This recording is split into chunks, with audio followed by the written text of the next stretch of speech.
Good morning, everybody. How are you?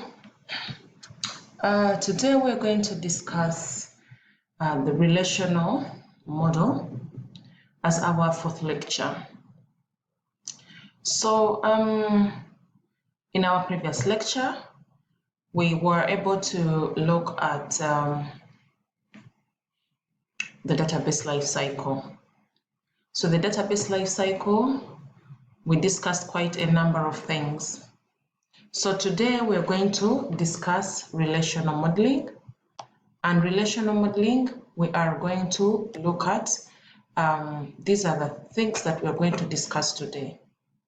We're going to discuss the terminologies, different terminologies under relational modeling, how tables are used to represent data, properties of database relations, how to identify the different keys within the database, meaning of the entity integrity and referential integrity.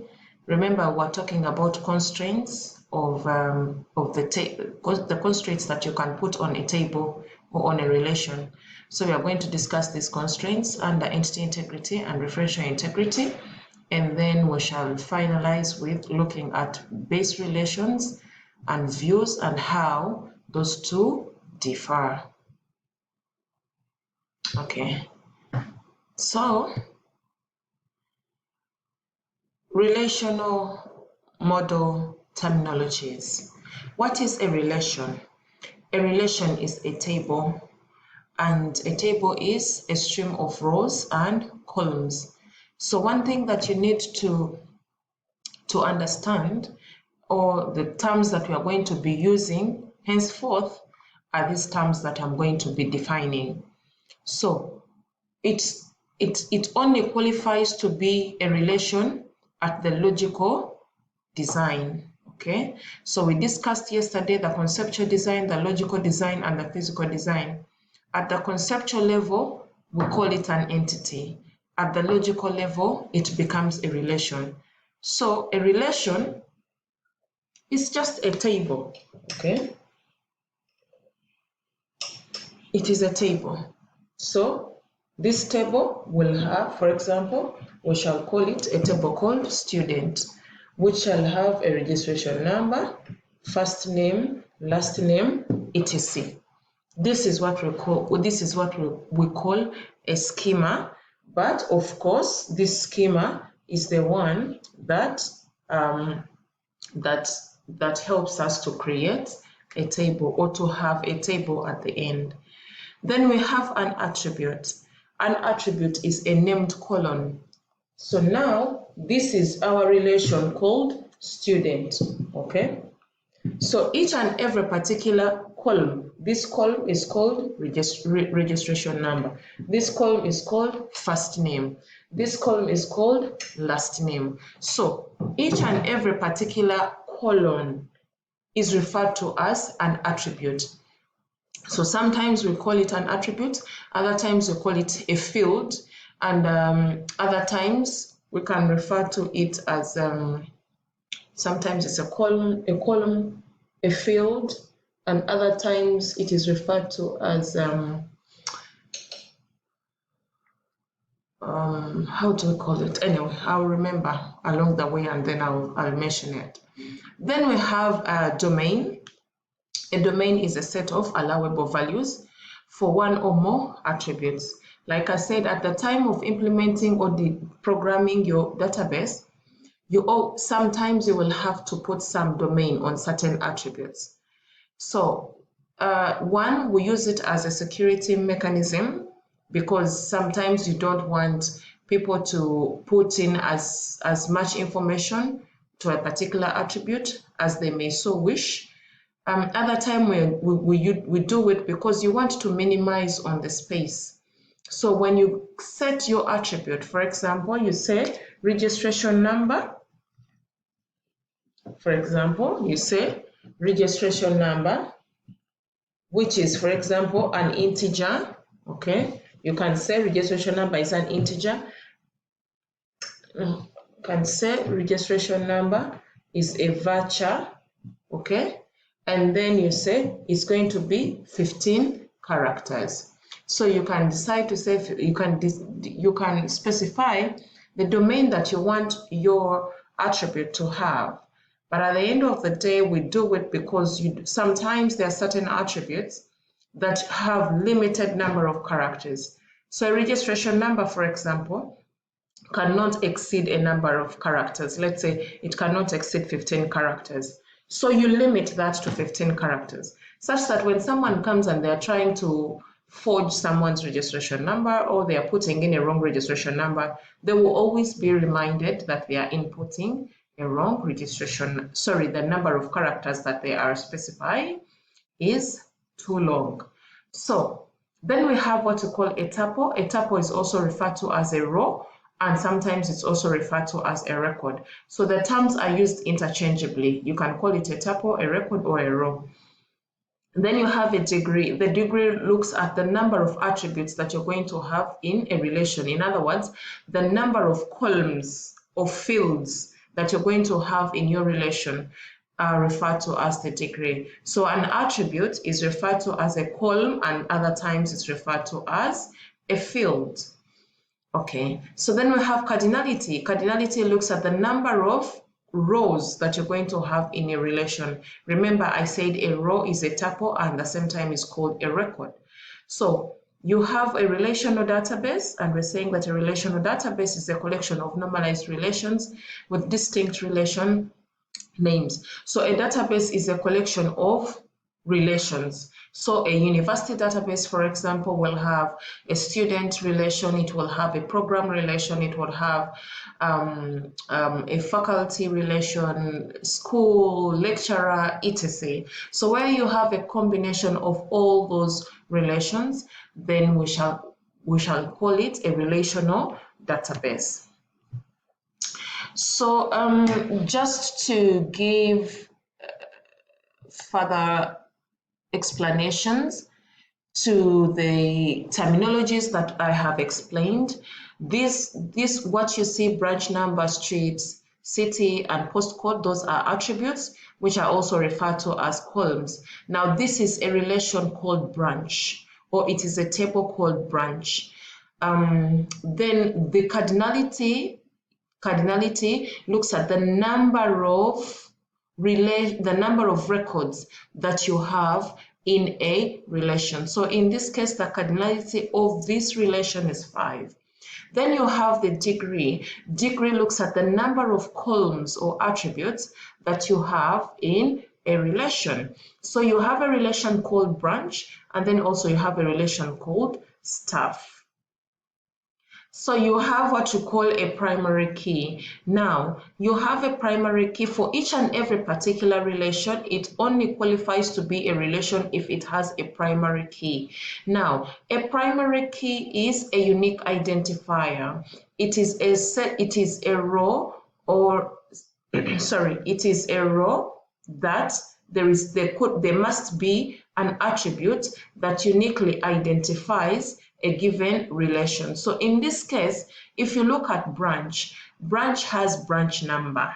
Okay, so branch number in this case is the one that is acting as a primary key. A primary key should be such that there is no one. It should be unique in such a way that it is not repetitive, it's not redundant. That's number one. That's one property of a primary key.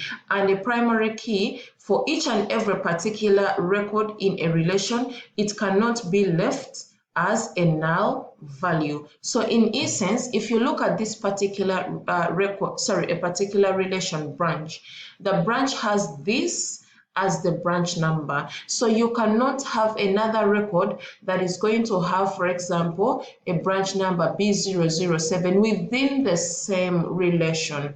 Then that negates the property of a primary key. A primary key should have unique values, and it should not be left as a null value. In other words, it should always have a figure. So this first record has a primary key, this first record also, the second one, the third one, so you can see that it is unique. So that is what we refer to as a primary key. And even in this relation called staff, there is a primary key called staff number. So this particular primary key staff number uniquely identifies the staff members in this given organization. That's what we refer to as a primary key. And then we have what we call a foreign key. If you look at this table, okay, a foreign key is what you see down here. Okay, let's scroll a little bit down.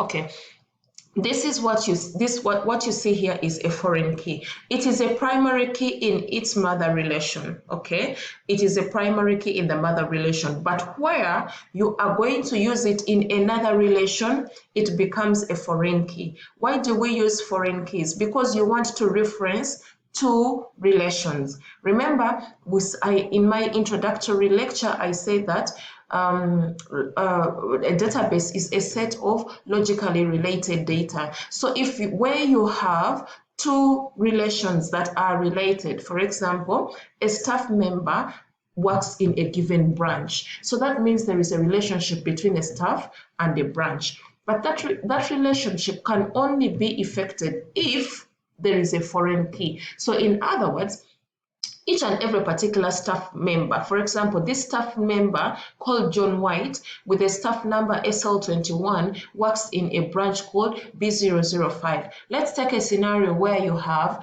a bank that has different branches.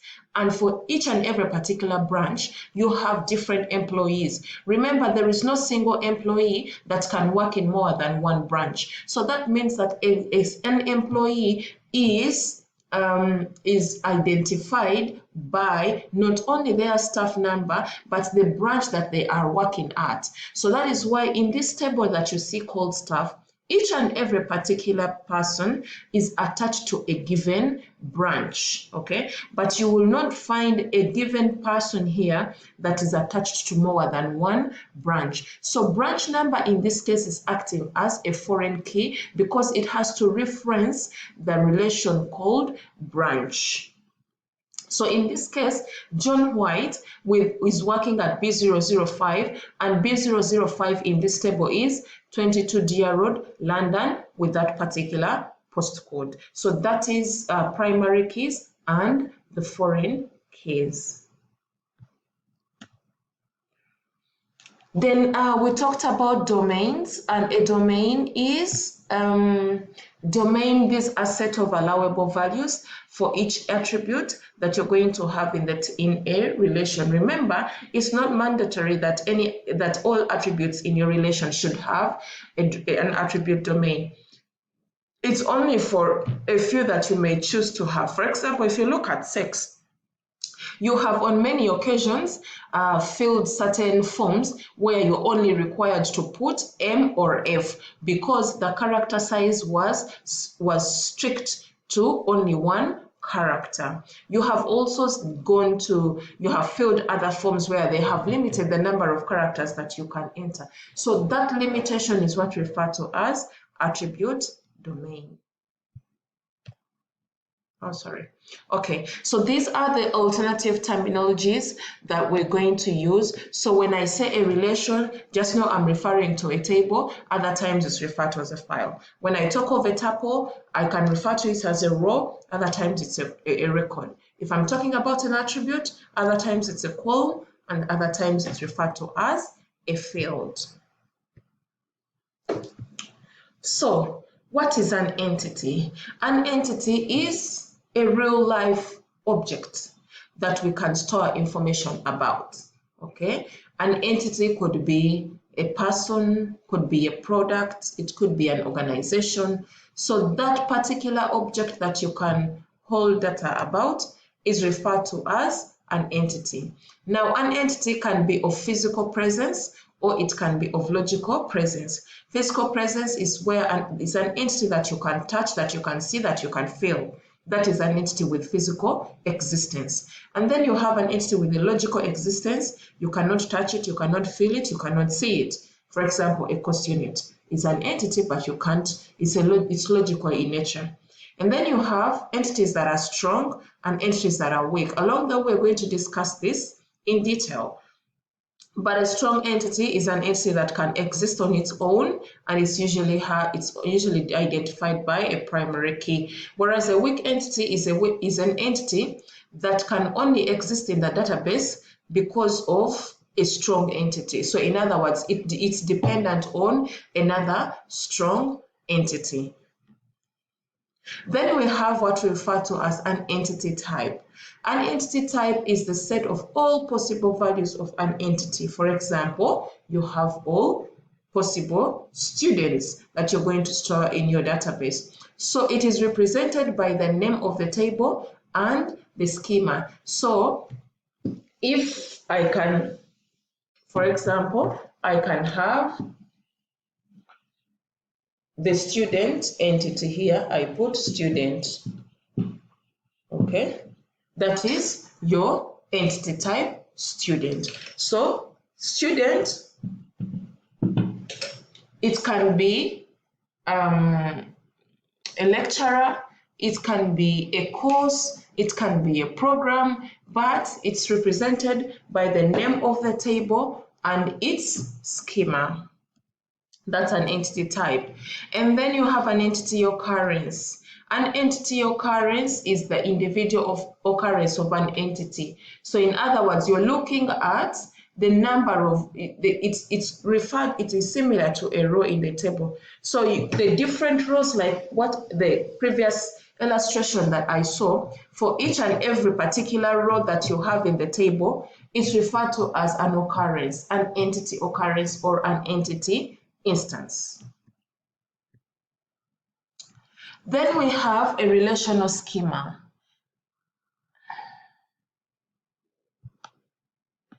A relational schema, we're saying that it's a named relation defined by a set of attributes and domain name pairs. So if you look at this entity called called employee, this is a relation.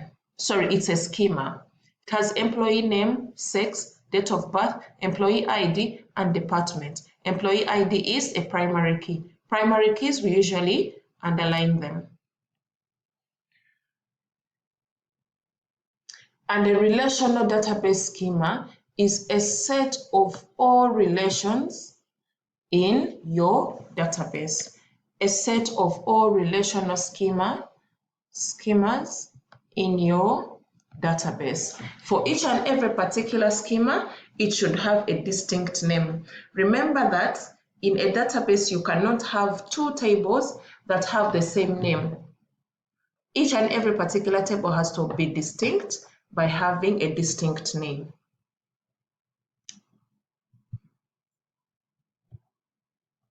So properties of a relation. 1, a relation name is distinct for all other relation names in the relational schema.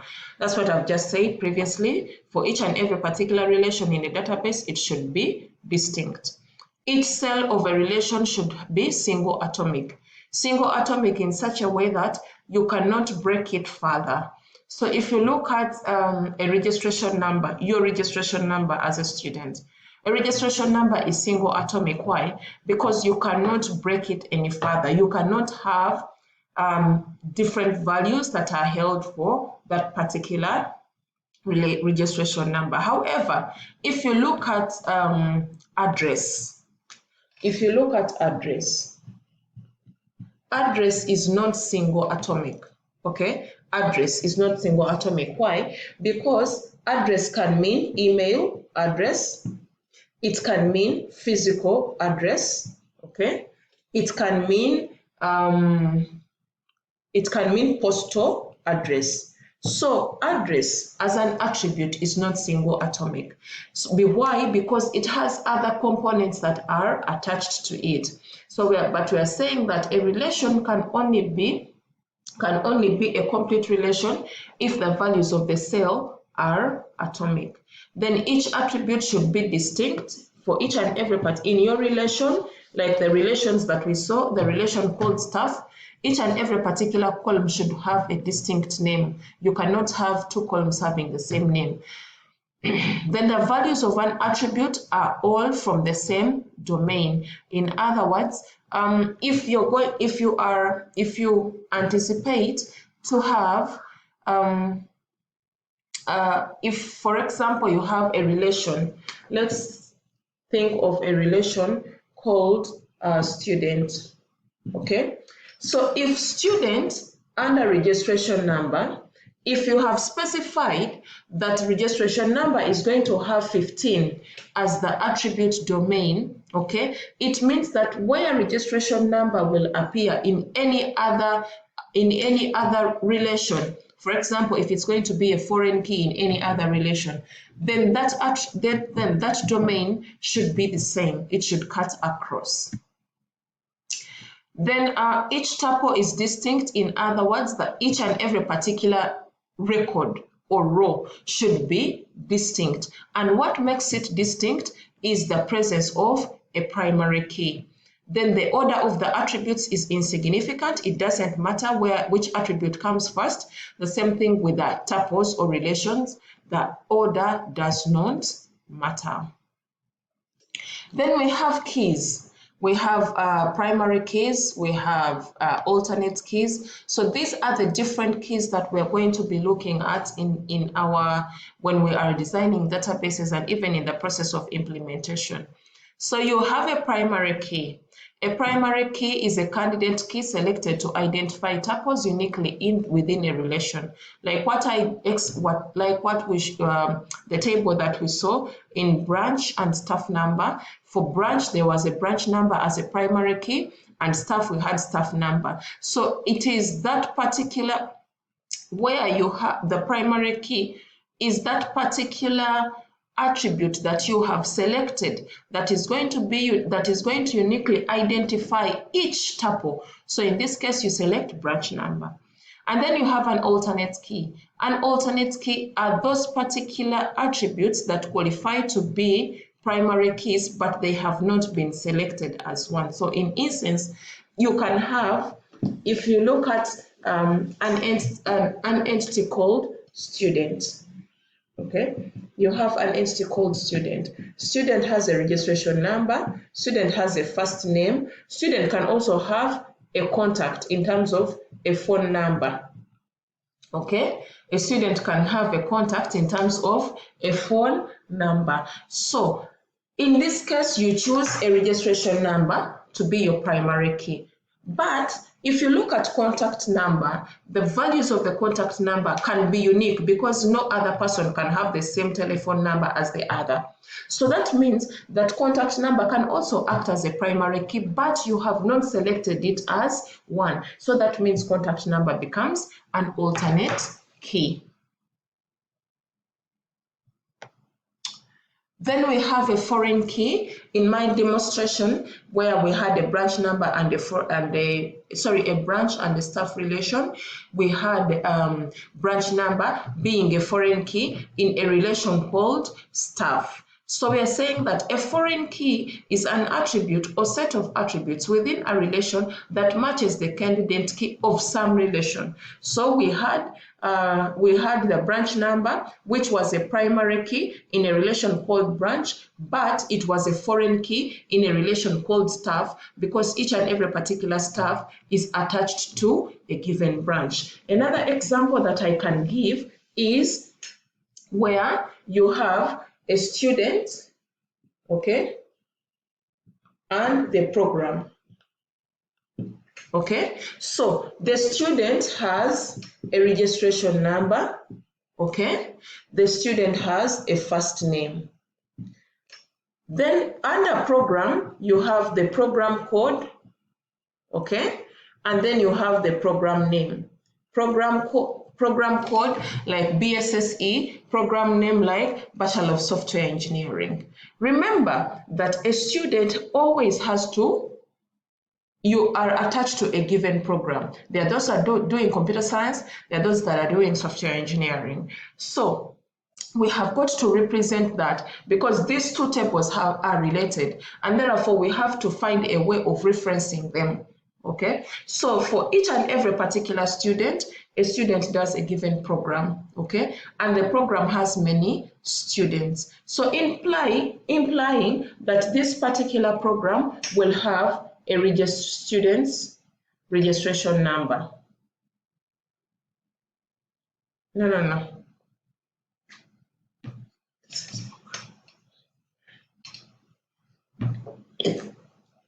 Program code. Okay, implying that a student is attached to a given program. So that means this one becomes the foreign key, the program code. Okay, if I can tilt my screen a little bit. So the program code that you see here is a foreign key in a relation called student, but it is a primary key in a relation called program. So that is what referred to as. So now even at implementation, we shall see when we are doing this will be coded as a foreign key referencing the program table. Then we have a composite key. A composite key is where you have two or more attributes acting as a primary key. So there are times where you will have a registration number and maybe another attribute. So that is what referred to as a composite key. Instead of having one attribute acting as a primary key, you can concatenate two attributes to act as a primary key. That is what referred to as a composite primary key. Relational integrity, okay? We have what we call a null. A null represents a value of an attribute that is currently unknown. It is not known. So there are times when you open a form and you're trying to fill in something, but the moment you open the form and you see certain fields, you haven't yet filled in any data in that particular field. We call those fields null, okay? So it deals with incomplete or exceptional data, and it represents the absence of a value. In other words, there is no value so far that you have put in that particular form. So that means that is a null value. It is not a zero, it's not a space, okay? Because zero is a value and space is a value, but it is that particular, you haven't yet filled in anything, it's unknown. That is what referred to as a null value. And remember, I mentioned that a primary key cannot be a null value. Then we have entity integrity, okay? Entity integrity.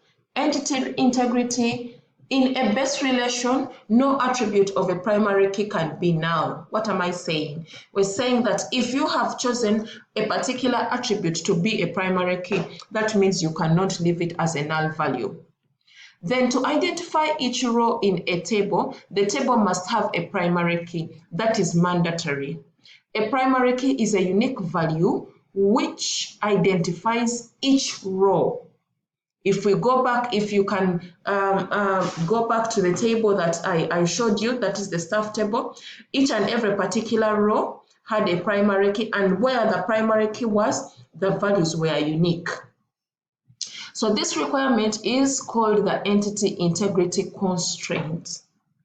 What is that entity integrity constraint? It ensures that there are no duplicate records within the table and that the values of the primary key are never null. Okay, the values of the primary key or the values of each record within the table is unique and never null. And that is the rule of the entity integrity, that the values of the primary key can never be left null and they can never be duplicated. So the existence of the primary key is core in entity integrity. Then we have referential integrity. Referential integrity, where we use this on foreign keys. So for each, we are saying that if a foreign key exists in a relation, either the foreign key value must match a candidate key value of some tuple in its home relation, or the value should be left wholly null. What is that? If you have, for example, here we have a program code, okay? Let me tilt it a little bit. We have a program code. So you can have a program called BSSE, you have a program called BCS, and then you have another program called BEAST. Those are your program codes. Then we are saying that this program code is a primary key in an entity called program, but it is a foreign key in the entity called student, okay?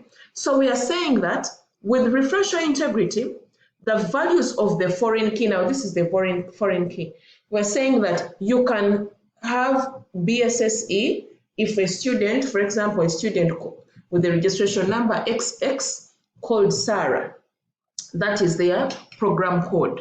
And then you have another student, for example, called Fred with BCS and a registration number XX. Now, if you look at the values of this foreign key, they are matching the values of the primary key, okay? So we are saying that the values of the foreign key should match the values of the primary key, or else the values of the foreign key should be left wholly null. That is now the Relational Integrity rule. So that means you cannot come here and then you put another code, for example, called BCOM. Why? Because BCOM does not appear in the program code because program code is the mother relation. Program code is an attribute that appears in a mother relation. So whatever appears in the foreign key must also appear in the primary key. So that is the explanation for the foreign key. And then the enterprise constraints, these are just additional rules. They are sometimes called business rules, and these differ from one organization to another. An organization may say, we don't recruit managers who are above 40 years. So even in the database, it is implemented. So you cannot recruit someone who is above 40 years, because at the time of entering the data and this person is more than 40 years, the system will actually not be in position to accept because it was already programmed. So the business rules tend to change from one organization to another. In a university setting like here at Mayankere University, you can only register for a given number of courses in a given semester. Why? Because each and every particular semester has a maximum semester load. Then we have types of relations. We have what we call a base relation, and then we have what we call a view relation. A base relation is a named relation that corresponds to one entity in a conceptual schema. So in essence, it has a physical presence in the database. It is that particular relation that you are going to implement in the database. For example, an entity called student, an entity called course, an entity called program. It has a physical presence in the database. But then we have what we call a view relation. A view relation is a dynamic result of a base relation. And usually this result it comes about through an operation. An operation could be a query. So a view relation does not have a physical presence in the database, but they are only present when called upon or upon request. So you can run a query, for example, you can have, this is just a hypothetical example. If you have a relation called sales, okay, and then you have another relation called cost. It's just an hypothetical example. So you have a relation called sales and a relation called cost. So you want to know, now this relation is in the database. It's a base relation. This relation is in the database. It is a base relation. But then you want to know your profits. Okay, you want to know how are you faring. You can run a query to generate for you a profits relation. Now this profits relation is what we call a view relation. It is not stored in the database. And the moment you switch off your computer or whatever happens, this view relation disappears from the database. Why? Because it is just a manipulation of two base relations, two or more base relations, depending. So a view relation does not necessarily actually exist in the database, but it is produced upon request at time of request. Content of a view are defined as a query on one or more base relations. So you run a query. We shall see these queries as we move on. Then views are dynamic, meaning that changes made to the base relations that affect the view attributes immediately reflect in the view. So if you're going to make any changes in a view relation, and the changes that you are making, for example, on particular attributes, those attributes also are reflected in the view, it means that also the view will be automatically updated. Why do we need views in our database? One, we need views because they provide us with security by hiding certain parts of the database from certain users. So unless you are a qualified user or you actually know how to run certain queries, you will not be in position to know certain information in the database. Then also it permits users to access data in a customized way so that the same data can be seen differently by different people at a given time. So that means I can run a view of profits. Another person on this same base relations, that the base relation of sales and cost, another person can run a different view of, let's say, income or whatever it is. So you're using the same, but you're having customized views, and then it can simplify complex operations on a base relation. So rather than having to program each and every particular thing in your base relation, you can try to simplify your operations, because that also helps us at the time of when the database is operating. The lighter you make your base relation, the better in terms of performance for the database. But if your base relations are heavy, all operations are on the base relation, then that means also it kind of compromises on the speed of your database. So by making your base relationships lighter and then you run queries from the base relations, it kind of simplifies the complexity of the complex relations of the base relation, but also it kind of relaxes on the heaviness of your base relation. Updating views, okay? All updates on a base relation should be immediately reflected in all views that reference that base relation. So in other words, the moment you update a base relation, that means a view relation will also be updated. And we are saying that if the view is updated, an underlying base relation should reflect that change. Remember, now we are talking of the view which is a result of a base relation. So if that particular view has been updated, then that means that also the base relation should also be updated. But this is with restrictions. And what are these restrictions? There are restrictions on types of modifications that can be made through the views. For example, updates are allowed if a query involves a single base relation and contains a candidate key of the base relation. What am I saying? We're saying that the updates are only allowed if you are looking at a single base relation. Only a single. So you can only update your view if you're only looking at a single base relation and that base relation has a candidate key. That is when you can update a view. The other condition is updates are not allowed which involve multiple base relations, and the updates are equally not allowed if you have aggregations and group functions. At the time when we are discussing SQL or demonstrating SQL, we shall see these different operations that we can do to the data, aggregations, group functions, all these things we shall see. But what you need to know in your mind that if you have any aggregations or group relations, then your updates are not allowed on a view relation. So this is the end of our lecture 4. I hope that we shall be in position to go through and also be in position to understand what I have discussed. Thank you very much. Have yourself a